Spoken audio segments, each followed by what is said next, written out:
La pirámide escalonada de Zoser en Saqqara. Las primeras sepulturas predinásticas eran unos rudimentarios fosos excavados en la arena a modo de criptas y cubiertos con losas de piedra, aunque no era infrecuente que los chacales escarbaran y terminaran por desenterrar los cuerpos. Esta práctica evolucionó hacia la construcción de un edificio encima de la cripta, cerrado por paredes de ladrillo de barro prensado.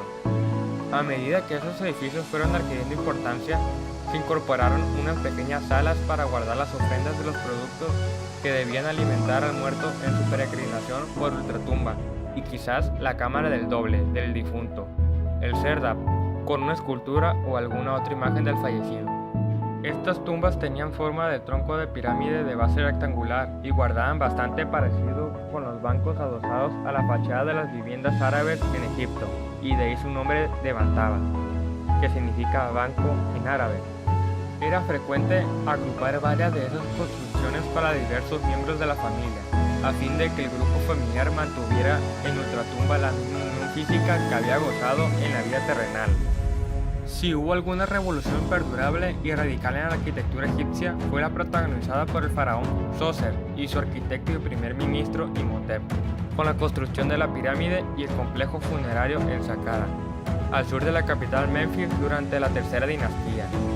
Las obras se iniciaron hacia el año 2750 a.C., a los 20 años de reinado de Zoser. Las innovaciones introducidas por Imhotep fueron de dos tipos.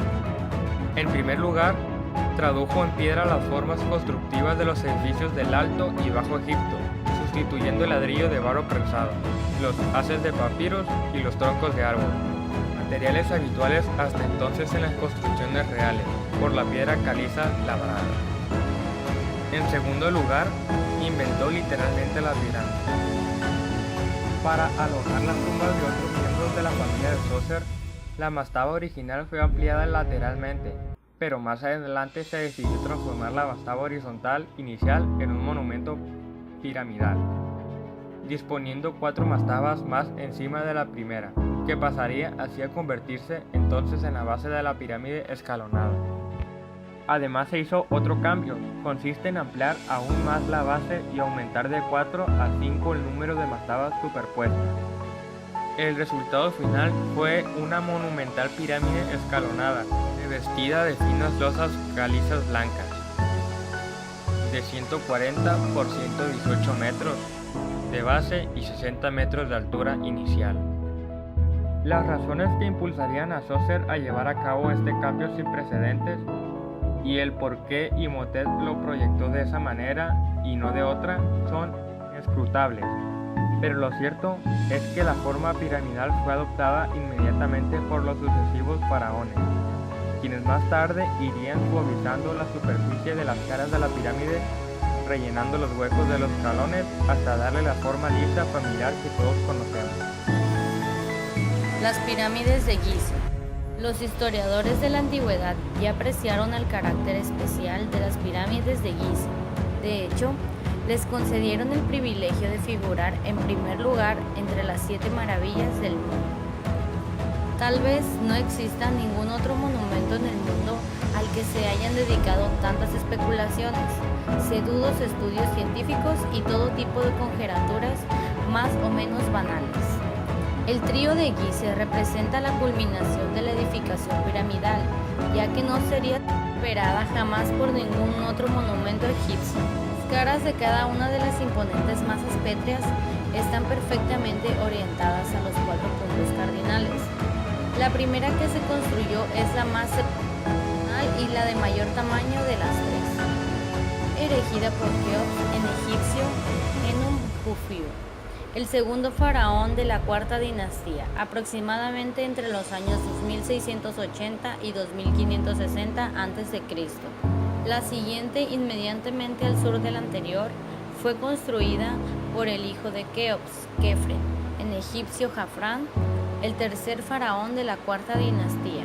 Más tarde, al suroeste de la pirámide central, el faraón Minos, en egipcio Menkaura, hijo de Kefren, construiría la tercera y más pequeña de las 3. La innegable fascinación que ejercen las pirámides se debe sin duda a 2 factores: su imponente tamaño y la precisión con que fueron construidas. La pirámide de Keops iba a construirse totalmente encima de la cámara funeraria subterránea excavada en la roca de la meseta. No obstante, mientras se colocaban las piedras hiladas de bloques, se cambió la idea inicial de la cámara subterránea por la de una cámara algo elevada sobre el nivel exterior. Más adelante se volvió a cambiar la idea y la cámara funeraria se enclavó en un lugar todavía más elevado, casi en el mismo centro de gravedad de la pirámide. Las pirámides son como montañas cuyas piedras fueron elevadas una a una desde el nivel del Nilo hasta la meseta.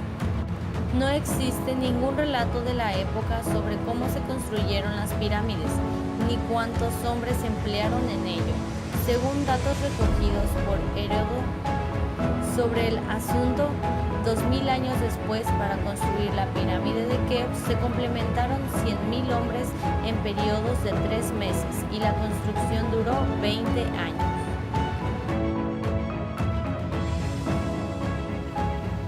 Poblados y casas egipcias. En Egipcio, las antiguas metrópolis de Memphis y Tabas han ido desapareciendo, ya que están hechas de ladrillo de barro presa. Bajo el reinado del faraón Akhenatón surgió una nueva capital. Esta fue emprendida por la sede de la revolución religiosa emprendida por Akhenatón. Tras la muerte de este, la ciudad y sus nuevos templos fueron demolidos por los sacerdotes. El acceso se realizaba desde la calle en el interior del jardín cercado por un muro que se alzaba en una capilla dedicada a Ato. Al entrar a la vivienda se encontraba con una sala norte y una sala central.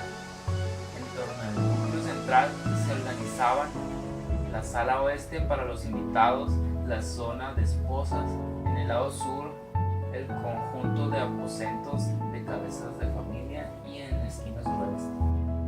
En torno a la casa principal se dice que se organizaba en una serie de dependencias secundarias.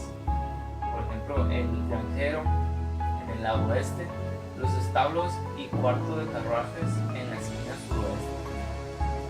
También se dice que los calígrafos y los artesanos también debían vivir razonablemente bien, dado que sus servicios eran circunstanciales para el buen funcionamiento de los servicios del templo, para la creación de inscripciones de pinturas en los templos y tumbas. Las casas de planta alargada tienen un ancho de habitación y al fondo tenían las habitaciones. Las dimensiones de estos oscilan entre los 4 y 6 metros de ancho y de 20 a 25 metros de largo. A menudo las viviendas disponían de una pequeña bodega de almacenamiento excavada en la roca o debajo de una casa. La tumba de Hatshepsut en Deir el-Bahari.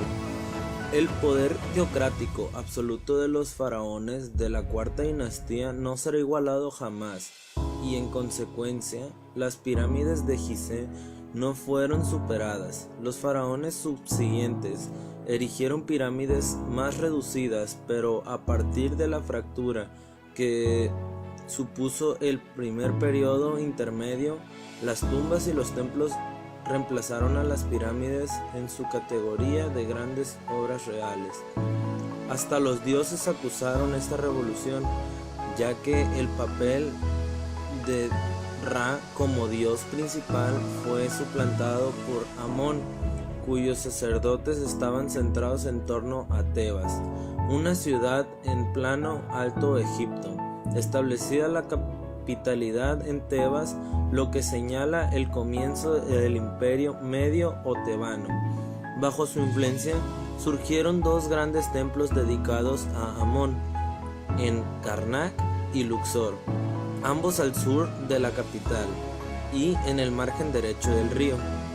Las tumbas reales y civiles, así como los demás edificios relacionados con el culto funerario, se construyeron del otro lado del río, allá donde el sol se pone.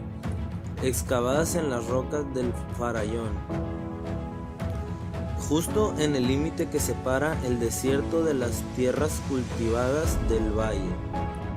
Este tipo de tumba se inspiró en el modelo de Deir el-Bahari, el conjunto funerario aterrazado construido contra la base del farallón occidental del Nilo por el faraón de la sexta dinastía Mentuhotep III hacia el 2120 a.C. El templo de Amón en Karnak. Los templos egipcios eran algo más que grandes lugares de culto y combinado con su función religiosa. Se dice que en la época del Imperio Medio, el templo egipcio era el más importante, incluso más que la iglesia. Los templos más grandes incluían hasta escuelas, universidades, bibliotecas y archivos. El templo de Amón Karnak, en el sur de Lavas, se convirtió gradualmente en el centro administrativo y religioso más grande. A partir de la dinastía X, adquirió más preeminencia hasta convertirse en el lugar más sagrado en